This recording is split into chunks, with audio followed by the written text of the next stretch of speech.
이제 우리 모두 다 같이 자리에서 일어나셔서 경건한 마음으로 묵상 기도 드리심으로 주일 오전 일부 예배로 나아가시겠습니다.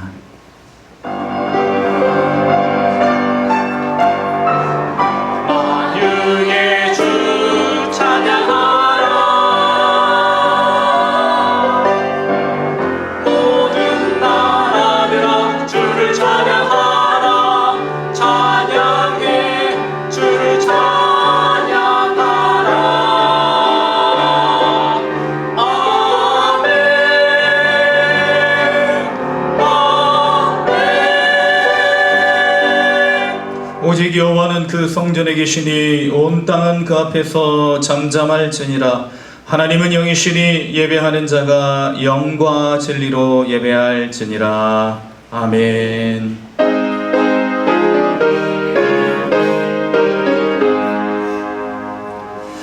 만복에게 원하나니 온 백성 찬송 드리고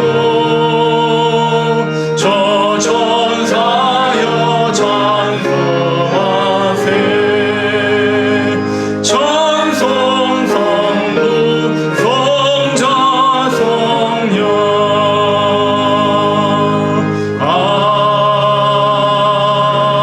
아멘.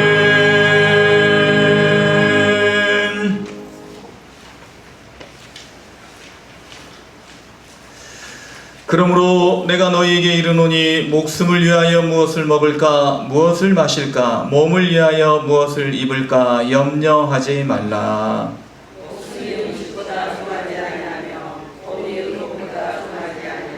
공중의 새를 보라. 심지도 않고 거두지도 않고 창고에 모아 들이지도 아니하되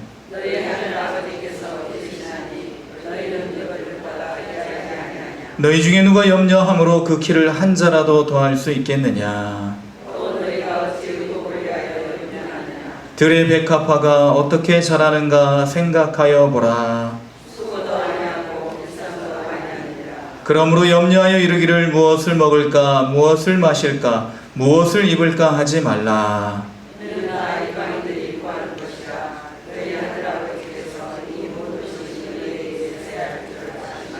그런즉 너희는 먼저 그의 나라와 그의 의를 구하라. 그리하면 이 모든 것을 너희에게 더하시리라. 아멘. 우리 이 시간 지난 시간을 되돌아보시며 우리 주님께서 우리를 위하여 행하신 크고 놀라우신 일들을 인하여 감사하시고 주의 뜻대로 살지 못하였던 우리의 연약함, 부족함, 우리 죄악됨을 인하여서 함께 참회의 시간, 고백의 시간으로 나아가십니다. 다 같이 묵상으로 기도하십니다.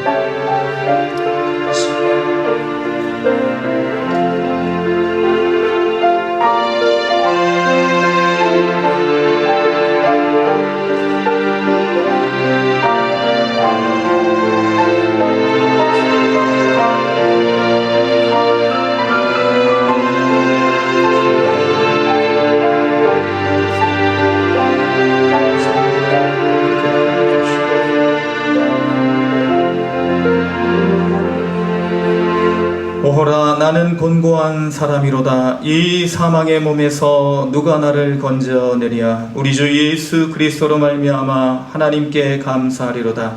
그런즉 내 자신이 마음으로는 하나님의 법을 육신으로는 죄의 법을 섬기노라. 그러므로 이제 그리스도 예수 안에 있는 자에게는 결코 정죄함이 없나니 이는 그리스도 예수 안에 있는 생명의 성령의 법이 죄와 사망의 법에서 너를 해방하였음이라. 아멘. 사도신경으로 우리의 신앙을 고백하십니다. 나는 전능하신 아버지 하나님 천지의 창조주를 믿습니다. 나는 그의 유일하신 아들 우리 주 예수 그리스도를 믿습니다. 그는 성령으로 잉태되어 동정녀 마리아에게서 나시고 본디오 빌라도에게 고난을 받아 십자가에 못 박혀 죽으시고 장사된 지 사흘 만에 죽은 자 가운데에서 다시 살아나셨으며 하늘에 오르시어 전능하신 아버지 하나님 우편에 앉아 계시다가 거기로부터 살아있는 자와 죽은 자를 심판하러 오십니다. 나는 성령을 믿으며 거룩한 공교회와 성도의 교제와 죄를 용서받는 것과 몸의 부활과 영생을 믿습니다. 아멘. 다 같이 자리에 앉으신 후에 찬송가 37장을 찬양드리겠습니다.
아름답고 놀라우신 하나님을 찬양합니다. 지난 한 주 동안도 늘 자비하심과 인자하심으로 지켜주시고 함께해 주신 은혜에 감사드립니다. 특히 폭염 가운데서도 하나님께 드리는 예배를 사모하게 하시고 오늘 이 예배의 자리에 인도하여 주신 하나님의 은혜에 또한 감사드립니다. 그러나 하나님, 우리의 삶 속에서 감사함보다는 불평, 불만의 마음을 더 품었던 것을 회개합니다. 입술로는 하나님 뜻대로를 외치면서 여전히 마음과 상황에 따라 움직이는 저희들의 연약함을 고백하오니 용서하여 주옵소서. 언제나 남을 탓하고 핑계를 대며 사역에 게으르고 사랑이 식어버린 저희를 용서하여 주셔서 하나님의 음성에 민감하게 반응하고 하나님의 시선을 따르는 일에 두려움이나 지체함 없이 나아가게 하옵소서. 예수님의 보혈로 우리의 죄를 깨끗하게 씻어주시는 은총을 입어 하나님을 온전히 예배하는 삶을 살게 하옵소서. 저희에게 맡겨주신 영혼들에게 최선을 다해 은혜의 복음을 전하게 하옵시고 삶의 구석구석 말씀의 빛을 비추어 검소하고 성실하게 하나님이 기뻐하시는 교회를 세워가게 하옵소서. 과정이 험난하더라도 사명을 놓지 않고 끝까지 복음을 위해 살기를 소망합니다. 오직 성령에 매여 겸손히 십자가 사랑을 심고 날마다 경건한 생활에 힘을 쏟게 하옵소서. 긍휼의 하나님, 광복절을 앞두고 있는 지금 하나님께서 이 땅에 광복의 기쁨을 허락하심을 감사합니다. 하지만 교회가 세상을 향해 빛과 소금의 역할을 해야 할 이때 세상이 교회를 걱정하고 심지어 비난하는 상황에 처해 있습니다.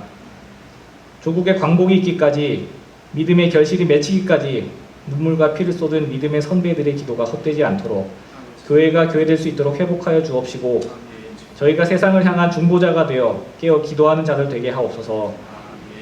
특히 폭우와 수해, 폭염과 같은 재난으로 어려움을 겪고 있는 이들을 위로하여 주시고 빨리 복구될 수 있도록 도와주옵소서.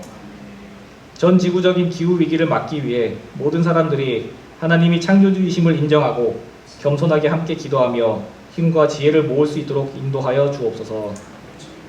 소망의 하나님, 이 시간 저희 동문교회를 위해 기도합니다. 비록 저희 교회의 수요는 적으나 하나님을 향한 사랑은 적지 않게 하옵소서.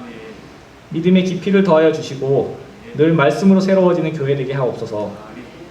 성령의 능력으로 소망이 넘치게 하옵소서. 주일학교 성경학교 모임을 은혜 중에 잘 마칠 수 있게 하심을 감사드리며, 주일학교부터 작년에 이르기까지 교회의 모든 기관이 하나님 사랑, 이웃 사랑을 위하여 노력하며 기도로 나아갈 수 있도록 인도하여 주옵소서. 여러 형편과 사정으로 또는 질병으로 예배에 참석하지 못한 성도들을 긍휼히 여겨주셔서 그들에게도 동일한 은혜를 내려 주옵소서. 하나님, 이 시간 드려지는 예배를 위해 기도합니다. 이 예배의 시간, 하나님만을 기쁘시게 찬양하는 시간이 되도록 하옵시고, 예배드림이 저희에게도 기쁨이 되게 하옵소서. 오늘 주 앞에 예배하는 자녀 한 사람 한 사람을 기억하여 주시고, 저희의 인생이 하나님이 왕 되시며 주인 되시고 하나님이 하나님 되심을 드러내는 인생 될 수 있도록 함께하여 주옵소서. 오늘 이곳에서 주의 말씀을 듣습니다. 성령님께서 도와주셔서 깨닫게 하시고 그 말씀의 힘으로 일어나는 하나님의 사람이 되게 축복하여 주옵소서. 주의 말씀을 전해주실 목사님께 능력을 더하여 주옵시고 능력의 말씀으로 저희의 마음을 새롭게 하여 주옵소서. 이 시간 찬양으로 영광 돌리는 호산나 찬양대의 영광을 받아주시고 함께하는 성도들에게는 은혜의 찬양이 되게 하옵소서. 예배를 돕는 손길들을 하나하나 기억하여 주셔서 저들의 봉사와 헌신을 통하여 이 예배가 더욱 주님께 큰 영광 돌리는 예배가 되게 하옵소서.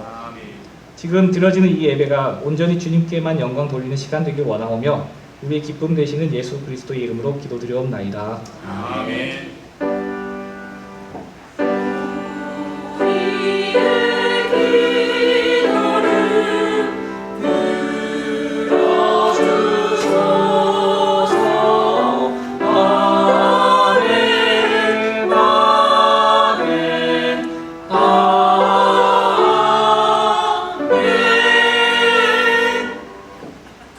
거룩하고 복된 주일 우리가 함께 보실 하나님의 말씀은 디모데후서 1장 8절로 14절의 말씀입니다. 제가 가진 성경 신약성경 343면 디모데후서 1장 8절로 14절의 말씀을 봉독해 드리겠습니다. 그러므로 너는 내가 우리 주를 증언함과 또는 주를 위하여 갇힌 자 된 나를 부끄러워하지 말고 오직 하나님의 능력을 따라 복음과 함께 고난을 받으라. 하나님이 우리를 구원하사 거룩하신 소명으로 부르심은 우리의 행위대로 하심이 아니요 오직 자기의 뜻과 영원 전부터 그리스도 예수 안에서 우리에게 주신 은혜대로 하심이라. 이제는 우리 구주 그리스도 예수의 나타나심으로 말미암아 나타났으니 그는 사망을 패하시고 복음으로써 생명과 썩지 아니할 것을 드러내신지라. 내가 이 복음을 위하여 선포자와 사도와 교사로 세우심을 입었노라. 이로 말미암아 내가 또 이 고난을 받되 부끄러워하지 아니함은 내가 믿는 자를 내가 알고 또한 내가 의탁한 것을 그날까지 그가 능히 지키실 줄을 확신함이라.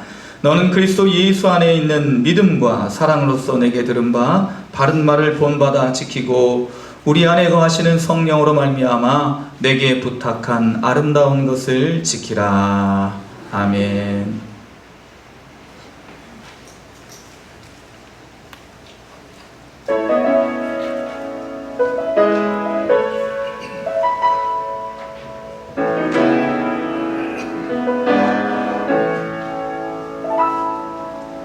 너는 믿음으로 산다.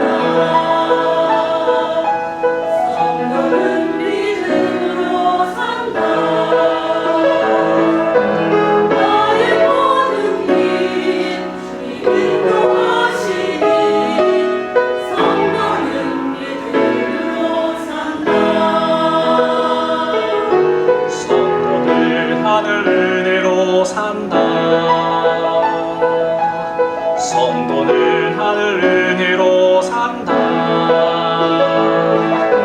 하늘의 양식 참된 하늘의 소망. 성도는 하늘 은혜로 산다. 성도는 말씀으로 산다. 성도는 말씀으로 산다. 성경에 쓰신 주님 생명의 말씀. 성도는 말씀으로 산다. 성도는 눈물 기도로 산다. 성도는 눈물 기도로 산다. 눈물의 강구 주님을 취한대. 성도는 눈물 기도로 산다. 성도는 복음으로 산다. 성도는 복음으로 산다. 나의 모든 죄 대신 지신 십자가. 성도는 복음으로 산다. 하나님 영광 위에 산다. 하나님 영광 위에 산다. 나를 지으신 그 뜻대로 하나님 영광 위에 산다. 하나님 영광 위에 산다. 하나님 영광 위에 산다. 나를 지으신 주님 그 뜻대로 하나님 영광 위에 산다. 나를 지으신 주님 그 뜻대로 하나님 영광 위에 산다.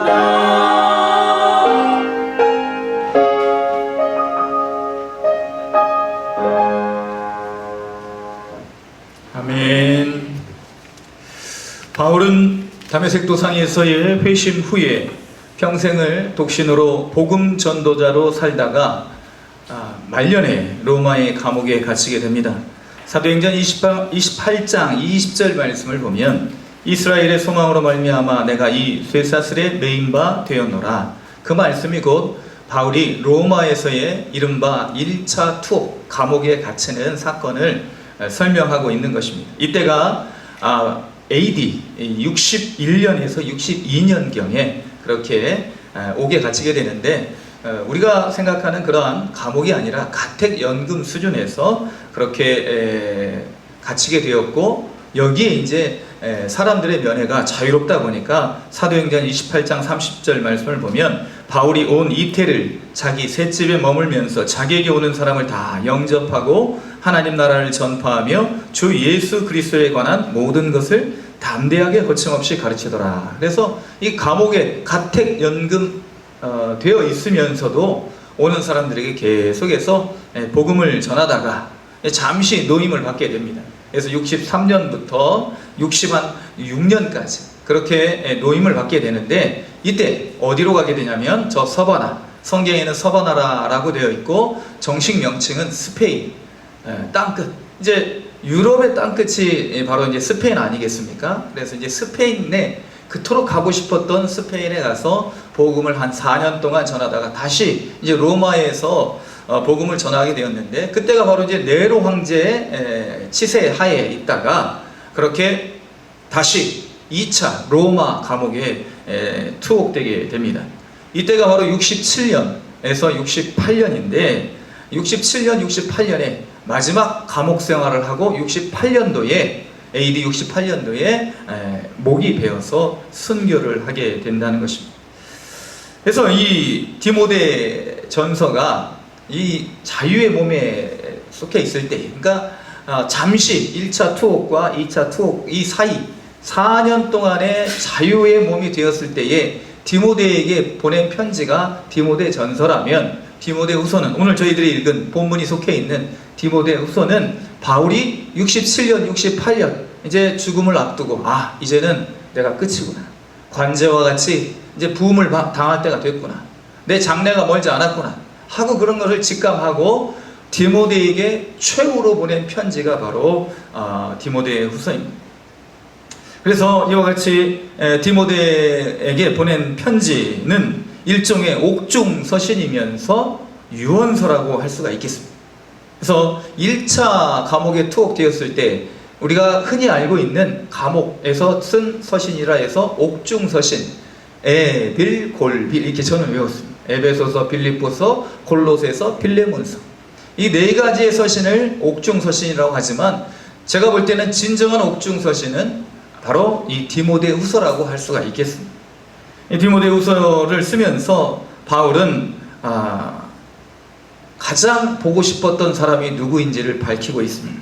1장 2절 말씀을 보면 사랑하는 아들 디모데에게 편지하노니, 자신이 비록 낳지는 않았지만 영적으로 낳은 아들, 이 디모데가 자기가 죽기 전에 가장 먼저 보고 싶은 사람, 가장 많이 보고 싶은 사람이라는 것을 성경에 이렇게 나타내고 있습니다. 그래서 3절 말씀을 보면 내 눈물을 생각하여 너 보기를 원함은 내 기쁨이 가득하게 하려 함이니, 이제 이 마지막 인생을 정리하면서 디모데 너 한 번을 꼭 한번 봤으면 좋겠다, 그것이야말로 내가 원없이 바라는 것이고 그리고 내 기쁨이 충만하게 되는 것이다, 가득하게 되는 것이다. 아들 디모데를 한 번 보고 죽을 수만 있다면 나는 여한이 없겠다. 그것을 오늘 성경 말씀을 통해서 그렇게 편지로 보내고 있는 것입니다. 그리고 바울이 디모데에게 당부하는 말, 그 말, 오늘 이 유언과 같은 말씀을 우리가 함께 살펴보면서 바울이 디모데에게 전하고 싶었던 말, 아들이면서 목회자인 디모데에게 유언으로서 가장 우선적으로 그리고 가장 깊게 당부하고 싶었던 말은 무엇인지, 그 믿음의 덕목은 무엇인지, 아름다운 것을 지키라, 오늘 바울이 이야기를 하고 있는데 그 아름다운 것이 무엇인지 우리가 함께 살펴보면서 바울의 심정을 함께 공유할 수 있는 저와 여러분이 될 수 있기를 먼저 주님의 이름으로 축원을 드립니다. 바울이 말한 아름다운 것이란 무엇인가? 첫 번째, 복음과 함께 고난을 받는 것입니다. 8절 말씀을 다시 한번 보시면 그러므로 너는 내가 우리 주를 증언함과 또는 주를 위하여 갇힌 자 된 나를 부끄러워하지 말고 오직 하나님의 능력을 따라 복음과 함께 고난을 받으라. 디모데후서가 4장으로 구성이 되어 있는데 이 짧은 4장에 고난이라는 단어가 무려 7번이나 나오고 있습니다. 아들에게 편지를 보내는데 유언을 하고 있는데 고난을 이야기하고 있는 거예요. 가장 많이 이야기하고 있는 거예요. 고난을 받으라. 나는 고난을 받고 있다. 부끄러워하지 말아라. 너도 고난을 받으라. 그래서 어떤 부모가 사랑하는 자녀, 이 디모데는요 바울이 그토록 사랑하는 아들과 같은 그런 존재인데 이런 아들에게 고난을 받으라 이런 말을 하고 싶겠습니까? 세상에 어떤 부모가 고난을 유언으로 강조해서 남길 부모가 어디가 있겠습니까? 그러나 바울은 1장 8절 고난을 받으라, 2장 3절 고난을 받으라, 4장 5절 고난을 받으라, 그렇게 3번씩이나 받으라 이야기를 하고 4번에 걸쳐서 고난에 대해서 이야기를 함으로 총 7번을 걸쳐서 이 디모데에게 고난에 대해서 이야기를 하고 있습니다. 사랑하는 성도 여러분, 우리가 생각할 때 고난을 유산으로 남겨주면 자녀들이 행복할까요? 불행할까요? 그러면 무엇을 유산으로 남겨주면 자녀들이 행복할까요? 한번 생각해 보신 적이 있으실 것입니다.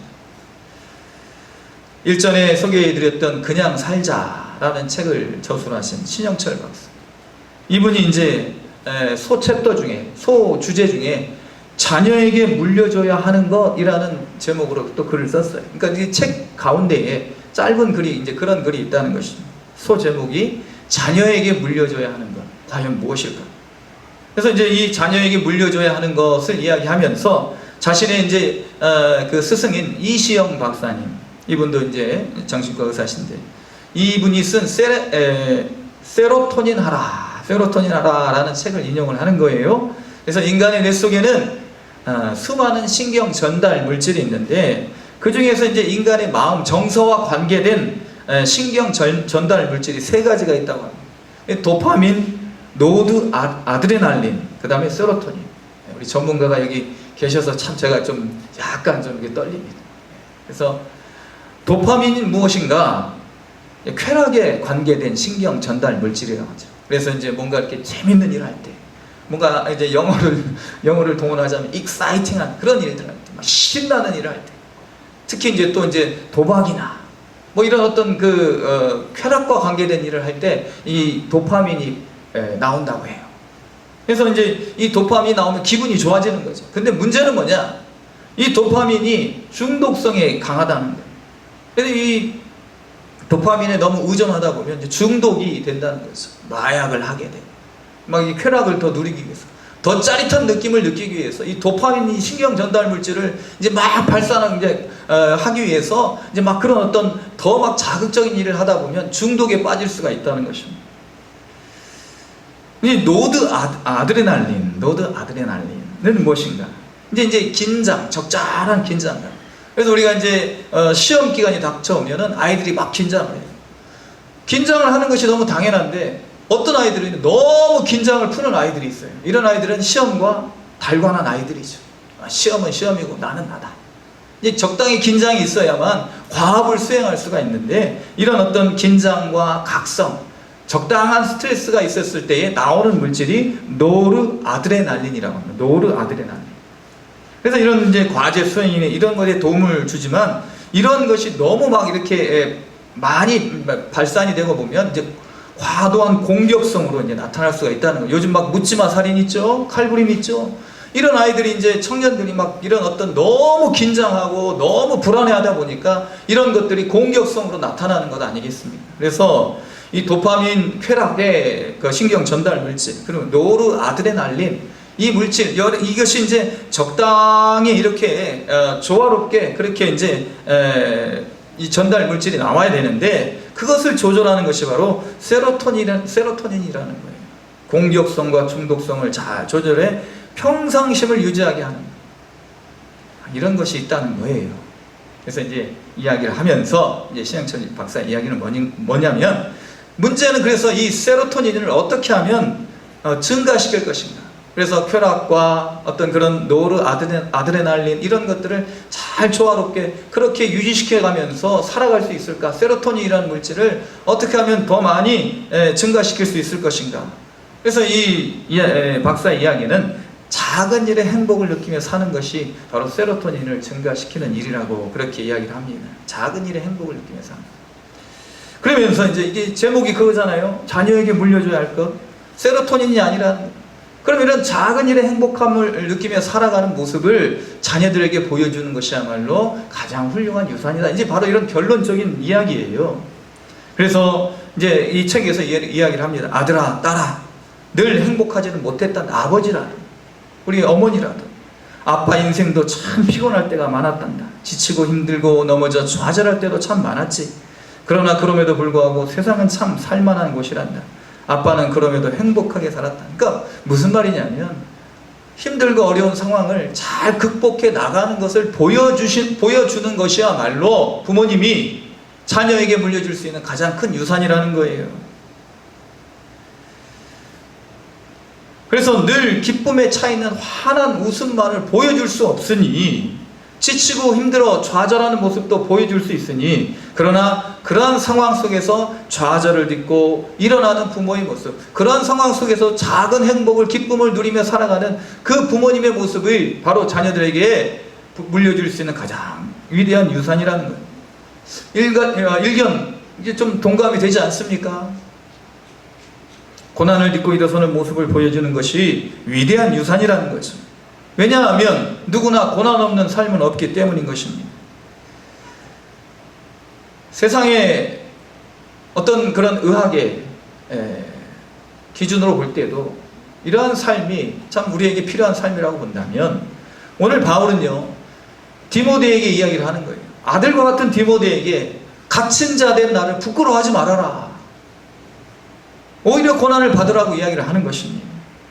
그리스도를 위하여 고난을 받는 것 부끄러운 일이 아니란다. 오히려 성숙한 믿음의 증거가 될 수 있다. 그리스도인은 고난이 면제받는 사람들이 아니라 고난을 이겨내는 사람이란다 라고 이렇게 이야기를 하고 있는 것입니다. 이것이야말로 아름다운 믿음의 열매, 아름다운 믿음의 덕목이라는 것이지요. 사랑하는 성도 여러분, 오늘 바울이 말한 아름다운 것은요, 복음을 위하여, 그리스도를 위하여 우리가 고난을 받는 것, 이것이야말로 아름다운 것이라는 것입니다. 두 번째, 바울이 말하는 아름다운 것은 무엇인가? 은혜를 통해 우리에게 주신 소명이라는 것이지요. 9절 말씀, 하나님이 우리를 구원하사 거룩하신 소명으로 부르심은 우리의 행위대로 하심이 아니요 오직 자기의 뜻과 영원 전부터 그리스도 예수 안에서 우리에게 주신 은혜대로 하심이라. 은혜를 기억해야 된다는 거죠. 은혜를 기억하고 내게 주신 소명을 우리가 발견해야 된다는 것입니다. 우리를 구원하사 거룩하신 소명으로 우리를 부르심은 우리의 행위대로 하심이 아니라는 사실, 은혜를 기억하고 은혜를 기억하는 사람이야말로 하나님의 은혜로 내가 구원을 받았구나, 내가 왜 하나님의 구원을 받았을까? 라고 생각할 때 소명을 생각하지 않을 수가 없다는 것입니다. 근데 이 은혜를 잊어버리는 사람들이 있어요. 은혜로 생각하지 않는 사람들이 있어요. 바로 이단에 빠진 사람들. 이단에 빠진 사람들은요, 한 번 이단에 빠진 사람들은 다시 나와서 이런 정상적인 교회에 나오기가 힘들다고 합니다. 왜냐하면 이런 교회들은요, 시시해 보이기 때문인 거예요. 내가 선택하지도 않았고 내가 노력하지도 않았는데 구원받았다고 하니까 시시한 거예요. 성취감도 없고 만족감도 없는 거예요.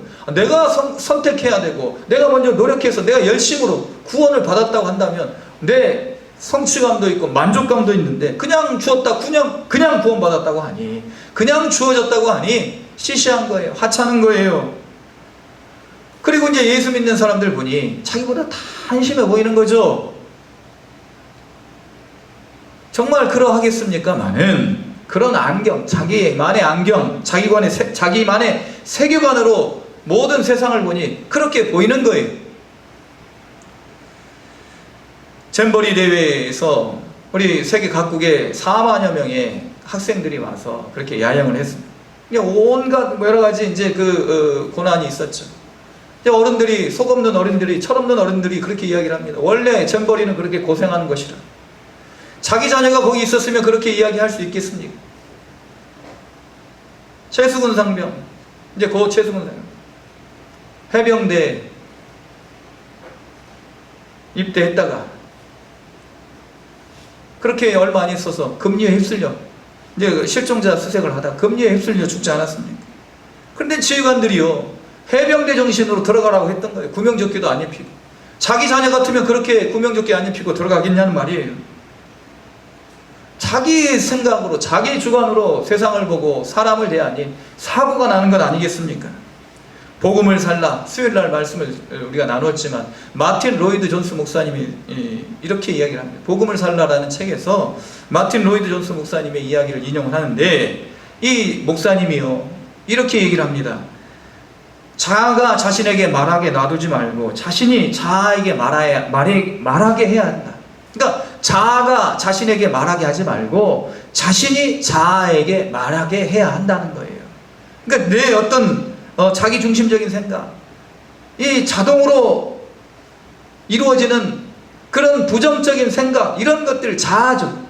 내 어떤 기질이죠. 이런 것들이 나에게 이야기하게 하지 말고 자신이 자아에게 이야기를 하게 해야 된다는 거예요. 그래서 성경 말씀을 인용하자면, 내 영혼아 내가 어찌하여 내 속에서 낭망하여 불안해야 하는 것, 너는 너의 하나님을 바라라. 내 영혼아 불안해하지 말고 좌절하고 낭망하지 말고 하나님을 바라라. 이것이 바로 자신이 자아에게 말하는 것이에요. 자기를 좀 객관화하고 자기를 볼 수 있는, 자기의 단점과 결점, 자기의 부족함을 볼 수 있는 눈을 가진 사람이야말로 참 성숙한 사람이 아니겠습니까? 이단에 빠진 사람들은요, 자기 중심적인 신앙을 가지고 하나님을 자기 중심적으로 보는 거예요. 다른 사람도 자기 중심적으로 보는 거예요. 그래서 자기 하나님을 만들어내고 자기만의 신앙을 만들어냅니다. 자기 중심적인 신앙은요, 자신의 만족을 위한 신앙이에요. 너무 쉽죠? 하나님께서 아무리 좋은 것을 주셔도 내가 만족하지 않으면 그것은 하찮은 거예요. 은혜 주셨는데 이거는 내가 노력해서 얻은 것이 아니기 때문에 내가 선택해서 얻은 것이 아니기 때문에 이것은 필요 없는 거예요. 내 자녀밖에 모르는 학부모들은요, 학교에서 아무리 최선을 다해도 자녀가 만족하지 못하면 선생님도 나쁘고 학교도 시원찮은 것입니다. 상대방의 시선에서 나를 보고 상황을 볼 수 있는 능력을 가리켜서 공감 능력이라고 합니다. 이심 전심 역지사지할 수 있는 사람이 성숙한 사람 아니겠습니까? 우리의 신앙도 마찬가지입니다. 하나님의 마음으로 자신을 볼 수 있어야 돼요. 내 마음으로 하나님을 봐서는 안 된다는 거예요. 하나님의 시선으로 나를 볼 수 있어야 되고, 하나님의 시선으로 상황을 볼 수 있어야 되고, 하나님의 시선으로 다른 사람을 볼 수 있어야 된다는 것입니다. 성숙한 신앙인이라면 하나님께서 거저주신 은혜가 얼마나 귀한 것인지를 깨닫고 나를 위한 신앙이 아닌 하나님을 위한 신앙으로 살아가는 사람이 되어야 된다는 것입니다.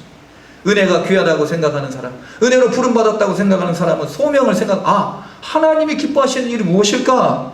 그것을 이루어드리기 위해서 노력하는 거예요. 알고 싶어가지고 힘쓰는 거예요. 하나님께서 우리를 부르셨습니다. 이것을 가리켜 오늘 여기 바울은요, 소명이라고 이야기를 합니다. 은혜로 우리를 부르셨어요. 값없는 하나님의 그 은혜로 우리를 여기에 부르셨으면 우리는 소명을 생각해야 됩니다. 소명이란 무엇인가? 하나님이 나를 왜 부르셨는가? 하나님이 나를 왜 이 몸된 전에 부르셨는가? 하나님이 왜 나를 그 직장에 부르셨는가? 하나님이 나를 왜 가정에 부르셨는가? 왜 저 사람에게 나를 부르셨는가? 소명의식이 없으면요, 방문자가 되는 거예요. 방문자. 주체자가 되지 못하는 것입니다. 교회에 방문하고 직장에 방문하고 모든 게 다 방문이에요. 그냥 방문. 그래서 방문이란 국어 용어를 살펴봤어요. 방문이 무엇인가? 잘 아시죠? 방문. 어디 방문한다. 어디를 찾아가 봄이란 뜻이. 찾아가 봄. 한번 보는 거예요. 잼버리에 세계의 청소년들이 방문했을 때 한국의 담당자들이 거기에 소명의식을 갖고 임했어야 한다는 거예요. 국민의 부름을 받은 내가 이곳에 있는 목적이 무엇인가? 부름받은 사람이 없고 그냥 한번 둘러보는 사람들만 있었기 때문에 그와 같은 사태가 일어난 건 아니겠습니까? 혹시 그 담당자들이 나는 내가 선택해서 이 일을 하는 것이 아니기 때문에, 내가 부름받은 그 소명의식이 없었기 때문에 그렇게 방문만 하다가 둘러보기만 하다가 실체적인 문제를 놓치지 않았는가 생각해 보는 거예요. 교회 역시 방문자가 많아서는 안 됩니다. 그냥 한번 둘러보는 거예요. 한번 방문해 보는 거예요. 방문자가 많은 곳이 어딘지 아십니까? 박물관이에요. 유물 전시관이에요. 물건 사는 곳이 한번 그냥 쓱 둘러보는 거죠. 교회는요, 훈련소예요. 사관학교예요. 방문하는 곳이 아니에요. 소명의식을 가진 사람들이 모여서 부르심의 목적이 무엇인가를 함께 공유하고 그것을 함께 이루어가기 위해서 힘쓰고 노력하는 곳이 바로 교회라는 곳입니다. 그리고 교인들은 방문자가 아니라 소명자입니다. 하나님께서 불러주셨다는 소명을 받은 사람들이 많아야 된다는 거예요. 그래서 아름다운 것은 무엇인가?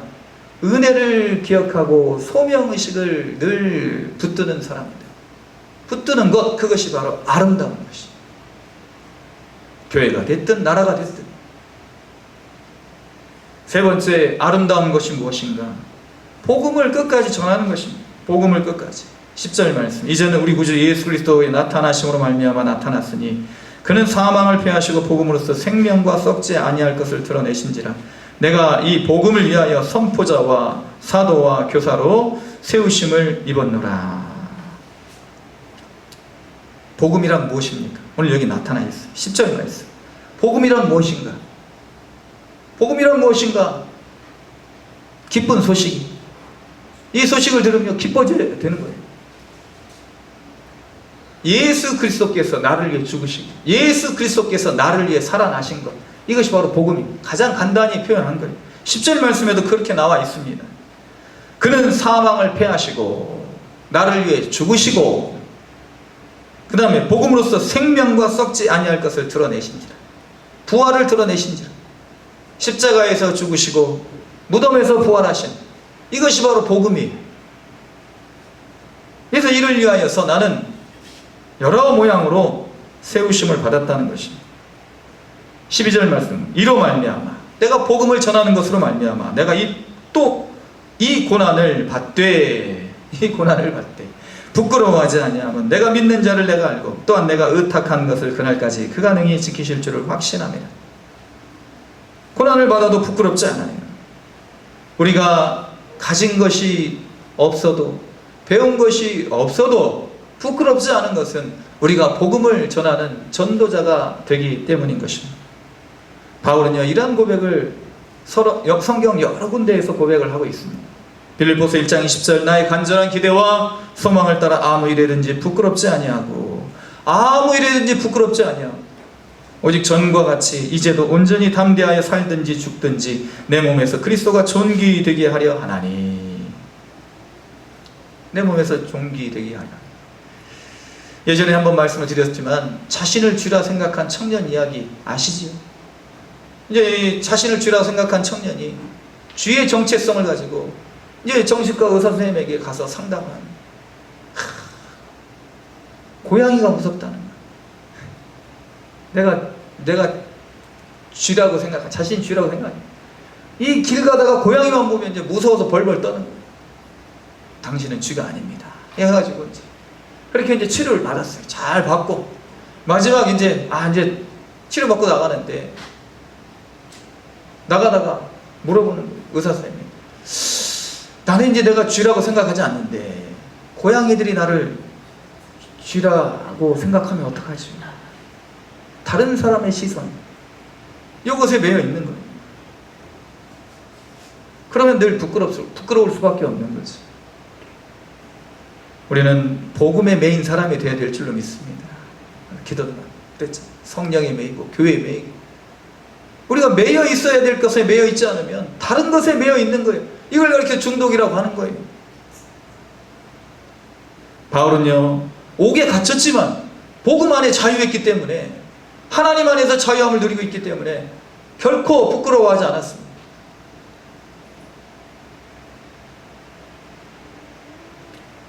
바울은 복음을 위하여 죽는 것도 조금도 부끄러워하지 않았습니다. 하나님께서는 자신을 부끄러워하지 아니하시는데 내가 하나님을 부끄러워하면 되겠습니까?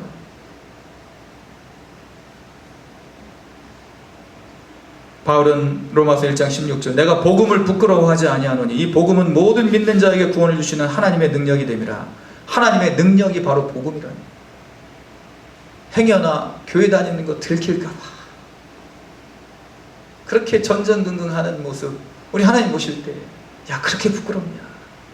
그럼 예수님이 뭐라고 말씀하시냐면, 누구든지 나와 내 말을 부끄러워하면 인자도 자기와 아버지와 거룩한 천사들의 영광으로 올 때에 그 사람을 부끄러워하리라. 사람한테 부끄러움 받는 것은요, 내가 옳은 일을 하다가 부끄러운 일을 당하는 것, 그거 전혀 부끄러운 일이 아니에요. 그런 일들이 지금 일어나고 있지 않습니까? 해병대 수사단장 얼마나 당당합니까? 자신은 부끄럽지 않다는 거예요.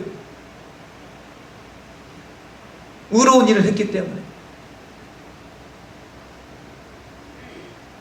그런데 부끄러워하지 않는 사람들, 부끄러운 일을 하고서도 부끄러워하지 않는 사람들이 더 부끄러운 건 아니겠습니까? 사랑하는 성도 여러분, 복음은요, 부끄러운 것이 아닙니다. 능력입니다. 자랑입니다. 이 복음은요, 우리가 부끄러워한다고 해서, 전하지 않는다고 해서 소멸되는 것이 아니에요. 바울은 그걸 알았어요. 12절 말씀 맨 마지막 부분, 내가 의탁한 것을 그날까지 그가 능히 지키실 줄을 확신함이라. 바울이 의탁하는 것, 나는 죽지만, 죽을 걸 알아요. 지금 나는 죽지만 그러나 이 복음은 영원하다 라는 것을 고백하는 거예요. 하나님께 이 복음을 부탁합니다. 그럼 하나님께서 이 복음을 또 다른 누군가에게 의탁하시는 거예요. 내가 전하지 않는다고, 내가 하나님을 부끄러워한다, 하나님 부끄러워하실 분 아닙니다. 하나님 부끄러움을 입으실 분이 아니에요. 내가 복음을 전하지 않는다고 해서 복음이 막히는 것이 아닙니다. 어차피 복음은 전파가 되고, 어차피 하나님의 역사는 이루어진다면 우리가 이 하나님의 역사에 믿음으로, 자랑스러움으로, 기쁨으로 동참하는 것이 올바른 믿음의 자세가 아니겠습니까? 지혜로운 믿음의 자세가 아니겠습니까? 바울은 그걸 알고 있는 거예요. 복음은 영원하다는 것. 세상 사람들의 가치 평가는요, 영원하지 않습니다. 상황 따라서 바뀌고요, 정권 따라서 바뀌어요. 그러나 하나님은 영원하시고 복음도 영원합니다. 오직 하나님의 평가만이 가장 의롭고 가장 공정한 평가가 되는 줄로 믿습니다. 복음을 부끄러워하지 않는, 복음을 전파하는 것, 이것이 바로 아름다운 것이라는 것. 마지막으로 아름다운 것, 성령님과 함께하는 것입니다. 너는 그리스도 예수 안에 13절 예수 안에 있는 믿음과 사랑으로서 내게 들은 바 바른 말을 본받아 지키고 우리 안에 거하시는 성령으로 말미암아 내게 부탁한 아름다운 것을 지키라. 아름다운 것을 지키는 것, 우리의 힘으로 되는 것 아닙니다. 고난 받다 보면요, 이게요 힘들어요. 너무 자꾸 고난 받다 보면 지치게 되는 거예요. 약해지게 되는 거예요. 그렇지만 성령님이 함께 하시면 우리가 고난 중에도 힘을 내어서 이 복음을 지키게 될 줄로 믿습니다. 성령 안에서 우리가 은혜를 깨닫고 소명을 이루어 갈 수 있어야 됩니다. 우리의 힘으로 이루어가는 것 아니에요. 우리 주신 소명, 성령의 도우심으로 이루어가게 될 줄로 믿습니다. 전도도 마찬가지. 이 모든 것을 가능케 하시는 분 성령님. 성령님을 늘 의지하시고 도움심을 간구하시기를 주님의 이름으로 축원을 드립니다. 보네포 목사님 히틀러 암살에 가담했다가 감옥에 갇혀서 교수형을 당하게 되죠. 그때 감옥에서 목사님은 다음과 같은 시를 썼습니다. 그 선하님의 고요히 감싸여 그 놀라운 평화를 누리며 나 그대들과 함께 걸어가네. 나 그대들과 한 해를 연해. 중략하고요, 그 선하님이 우리를 감싸시니 믿음으로 일어날 일 기대하네. 주 언제나 우리와 함께 계셔 하루 또 하루가 늘 새로워. 작지만 우리 교회가요, 이런 선하님의 감싸이는 교회가 되었으면 좋겠습니다. 저 큰 교회들, 그러나 세습을 정당화하고 건물을 자랑하고 다 그렇다는 건 아니에요. 그런 교회들을 우리가 부러워하지 말고, 그런 교회의 위세에 눌려서 우리가 부끄러워하지 말고, 오늘 기도한 바와 같이 우리 성령의 능력으로 믿음의 깊이가 더해지고, 우리 성도들이요 작지만 이 성령의 선하님에 힘싸여서 그렇게 성숙한 교회가 되어가는 것, 이것이야말로 가장 자랑스러운 일 아니겠습니까? 힘으로도 안 되고 능으로도 안 되지만 성령께서 함께 하시면 될 줄로 믿습니다. 자꾸 안 되는 것 바라보고 있으면 안 됩니다. 성령님을 의지하셔야 되고 성령님을 바라보셔야 됩니다. 말씀을 정리하고자 합니다. 바울은요 자신의 마지막을 직감하면서 목회자인 디모데에게 유언의 말을 남기고 있습니다. 목회의 기술을 가르쳐주는 게 아니에요. 본질을 가르쳐주고 있는 것입니다. 고난 받으라. 아름다운 것을 지키라. 예전에 우리 한경직 목사님 일화를 소개를 해드렸습니다. 목사님들이 한경직 목사님 계시는 남한산성 그 별장에 이제 그 요양원에 와서 목사님들이 이제 인사하면서 한결같은 질문이, 똑같은 질문이 뭐예요? 목사님, 어떻게 하면 목사님처럼 그 목회를 잘할 수 있습니까? 영락교회를 그렇게 세우고 존경받는 지도자, 물론 이제 심사참배는 하셨죠. 어떻게 하면 그렇게 목회를 잘할 수 있습니까? 그러자 이 한경직 목사님 대답이 한결같지 않았습니까? 뭐였습니까? 목회 기술을 가르쳐 주신 게 아니에요. 예수 잘 믿으세요. 예수 잘 믿으세요. 우리도 질문할 수 있어야 돼요. 어떻게 하면 내가 예수 잘 믿을 수 있습니까? 이걸 질문하시죠.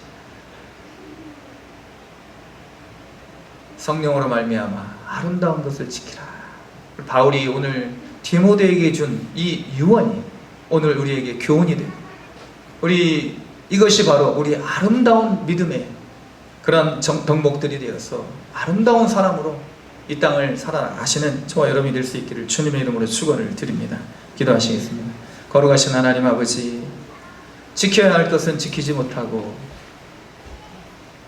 지키지 않아야 할 것을 지키는 어리석은 사람들 되지 않도록 하시기 위하여서 오늘도 아름다운 것, 본질적인 것, 변하지 않는 것, 영원한 것, 귀한 것 가르쳐 주시니 참으로 감사를 드립니다. 복음 안에 고난받고 복음을 전하고 은혜로서 소명을 깨닫고 성령 안에 거하는 것, 이것이야말로 아름다운 것임을 우리가 깨닫고 이것을 지켜나가는 복된 주의 백성들 되게 하여 주시옵소서. 예수님의 이름으로 기도드립니다. 아멘. 찬송가 351장 찬양 드리겠습니다.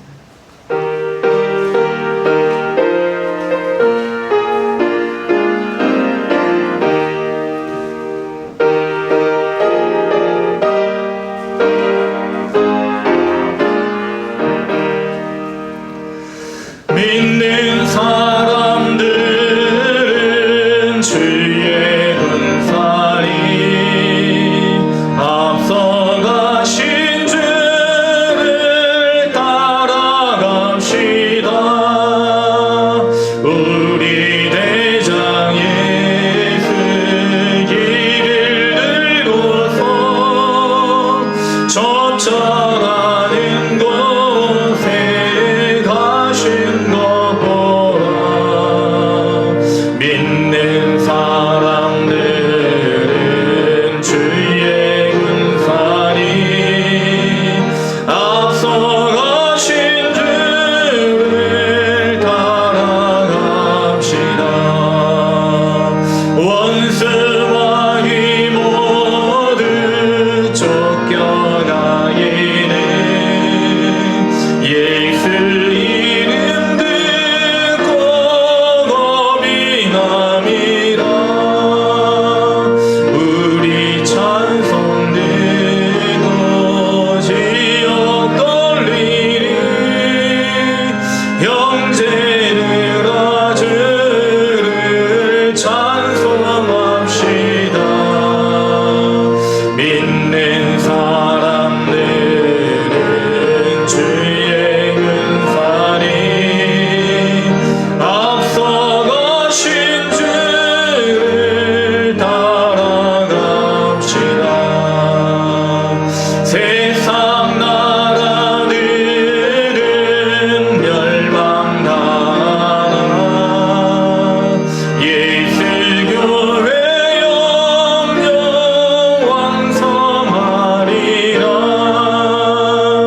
마귀 권세가 미해치 못함은 주가 모든 교회 지키심이라. 믿는 사람들은 주의 군사리 앞서가신 주를 따라갑시다. 백성들아 와서 함께 모여서 우리 모두 함께 개가 부르세. 영원토록 영광 권세 찬송을 우리 임금 주께 돌려보내세. 믿는 사람들은 주의 군사리 앞서가신 주를 따라갑시다.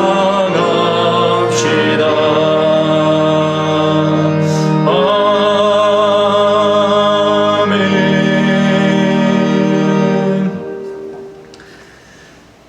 아름다운 것을 지키라. 우리 사도 바울의 권면의 말씀을 오늘도 우리가 봤습니다. 하나님, 세상에 많은 사람들이 헛된 아름다움에 도취되어 그것을 추구하며 살아갈지라도 우리 그리스도인들은 진정한 아름다움을 추구하고 갖추고 그런 아름다운 모습을 인하여서 하나님 영광, 하나님 나라가 증거되고 확장되는 놀라운 역사가 있게 하여 주시옵소서. 주님, 우리에게 주신 아름다운 구원의 은혜를 기억하여 오늘도 주 앞에 나와 예배를 드립니다. 주님, 우리의 마음과 정성을 구별하여 드립니다. 하나님, 주님 앞에 드리는 정한 예물 주님께서 기뻐 받아주시고 이 정한 마음 가운데에 주님께서 정한 복을 허락하여 주시사 이 땅에서의 주님 주시는 하늘의 신령한 복, 땅의 기름진 복을 누릴 수 있는 복된 주의 백성들 되게 하여 주시옵소서. 감사의 조건을 가지고 주 앞에 감사를 올려드리는 그 감사를 주님 받아주시사 더 큰 감사로 주 앞에 영광 올려드릴 수 있게 하여 주시옵소서. 절기의 예물과 정한 예물 주님 모두 다 흠양하여 주시고 주의 나라와 주의 영광을 위하여 사용되는 거룩한 예물 될 수 있기를 간절히 구하오며 우리의 모든 것 대신 예수님의 이름으로 기도드립니다. 아멘.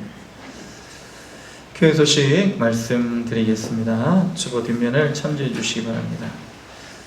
예배에 적극적으로 참여하시고 항상 기도하는 우리 모두가 되기를 원합니다. 성장반, 성경 공부반 모집을 하고 있습니다.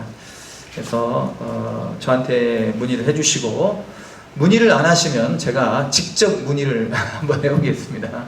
그래서 예배 마치고 한 30분 이렇게 간단하게 공부를 하는데 간단하지만 그러나 깊이 있게 그렇게 공부를 해야 우리가 자꾸 이제 교회는 어떤 곳이라고요? 유적지가 아니고 관광지가 아니고 훈련소라고 말씀드렸어요. 훈련받는 곳이 바로 교회입니다. 그래서 말씀을 자꾸 훈련받고 예수님도요 가르치시고 고치시고 선포하시고 이 세 가지 사역 중에 제일 우선시했던 사역이 바로 가르치시는 사역이에요. 그래서 우리 교회가 이런 가르침을 자꾸 이렇게 행해야 자꾸 이제 믿음의 성장이 있게 될 것이라 저는 생각을 하고 그래서 성장반 이렇게 모집을 하고 있습니다. 9월 달부터 이제 시작할까 합니다. 선선할 때 이제 시작할까 하는데 아무튼 8월 한 달 잘 이렇게 기도하시고 준비하셔서 모집에 응해 주시면 감사하겠습니다. 저는 이제 이번 주 한 주간 이제 금요일까지 휴가를 다녀오도록 하겠습니다. 그래서 금요일 날 이제 심야 기도는 제가 인도하도록 하겠습니다. 나머지 이제 수요일 예배는 우리 전수사님이 오늘 이제 사실은 확진이 되셔서 코로나 확진이 못 나오셨어요. 그래서 전사님이 인도하셔야 되는데 그 다른 방법을 통해서 수요일 날 이렇게 이제 예배를 진행하고자 합니다. 그래서 저 없다고 안 나오시면 하나님 믿는 게 아니고 누구 믿는 거예요? 네, 저 믿는 거예요. 네, 그래서 요즘 회원제 운영이 이제 끝났습니다. 끝났어요. 그래서 회원들만 나오지 마시고 다 나오셔서 같이 이렇게 기도도 하시고 자율적으로 이렇게 예배 드릴 수 있는 그런 이번 시간이 되도록 하겠습니다. 그리고 이제 새벽 예배는 이제 가정에서 이제 우리 민우가 그렇다고 지금 대답을 합니다. 새벽까지 그렇게 드려주시고 온라인 예배 참조해 주시고 한 영혼 구원을 위해 기도해 주시고 전도 힘쓰는 우리 모두가 되기를 원합니다. 8월 예배위원들께서는 주보 게시판을 참조하시고 기도로 준비해 주시기 바랍니다. 이렇게 우리 아이들로부터 학생들 또 이렇게 가장 연세 높으신 우리 또 오해순 권사님 또 우리 청년들 같이 이렇게 예배를 드리니까 얼마나 참 이렇게 좋은지 몰라요. 참 이게 바로 교회의 모습입니다. 우리 이렇게 참 아름다운 가정과 같은 교회 우리 사랑하는 우리 성도들 바라보시면서 우리 성도 인사 나누도록 하겠습니다. 하나님 당신을 사랑하십니다. 사랑하십니다. 사랑하십니다. 사랑하십니다. 사랑하십니다.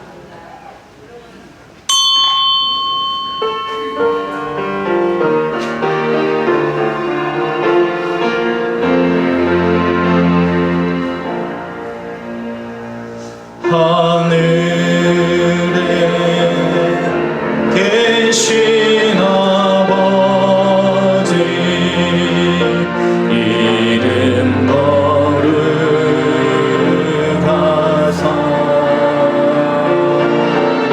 주님 나라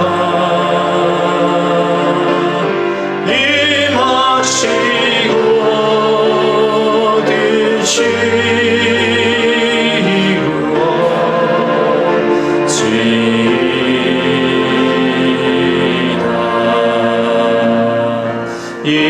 일용할 양식 주시고 우리들의 큰 죄 다 용서하시고 또 시험에 들게 마시고 악에서 구원하소서.